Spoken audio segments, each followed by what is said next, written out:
সম্মানিত মৎস্য উদ্যোক্তাগণ ভাই বন্ধুরা, আসসালামু আলাইকুম। আশা করি আল্লাহর অশেষ রহমতে সকলেই ভালো আছেন।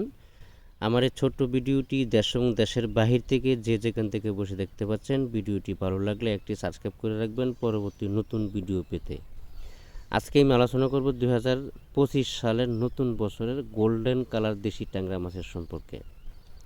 যারা 2025 সালে গোল্ডেন কালার দেশি ট্যাংরা মাছের পোনা চাষ করতে আগ্রহী নতুন চাষি বা পুরাতন চাষি ভাইদের জন্য বলছি, যারা গোল্ডেন কালার দেশি ট্যাংরা মাছের পোনা চাষ করতে আগ্রহী আমাদের সাথে যোগাযোগ করতে পারেন। তবে হ্যাঁ, আপনি যে কোনো হ্যাচারি থেকে মাছের পোনা সংগ্রহ করার সময় একটু ভেবেচিন্তে যাচাই বাছাই করে মাছের পোনা সংগ্রহ করাটাই সবথেকে বেটার।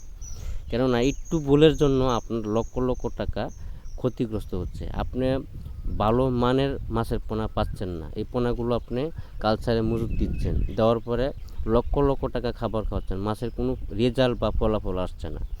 এই জন্য মাছের পোনা সংগ্রহ করার সময় যে কোনো হ্যাচারি থেকে সংগ্রহ করবেন। ফার্স্ট গ্রেডিংয়ের যে মাছগুলো আছে, বড় ব্রড মাছ থেকে যে উৎপাদিত পোনাগুলো আছে, এই ধরনের মাছের পোনাগুলো সংগ্রহ করার চেষ্টা করবেন সবসময়। কেননা এই মাছের পোনাগুলো দ্রুত বড় হয়, খাবার কম লাগে, একবারে সীমিত খাবারে মাছগুলো বড় হয়। আরেকটা কথা হলো, ট্যাংরা মাছ কিন্তু আপনার এতটা খাবার খায় না, এত আহামরি খাবার লাগে না, বেশি খাবার খায় না। অল্প খরচেই 3 মাসের ভিতরে এই মাছগুলো আপনারা কালচার করতে পারবেন।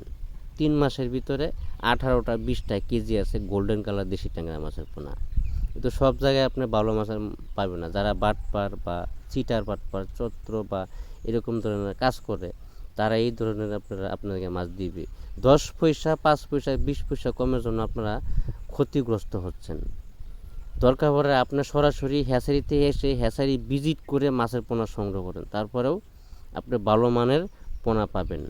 বিশ্বাসকতার লোকের মাধ্যমে মাছের পোনা সংগ্রহ করুন, তাহলে মাছের পোনা সংগ্রহ করার সময় ঠকবেন না। আজকে এ পর্যন্তই। সকলেই ভালো থাকবেন।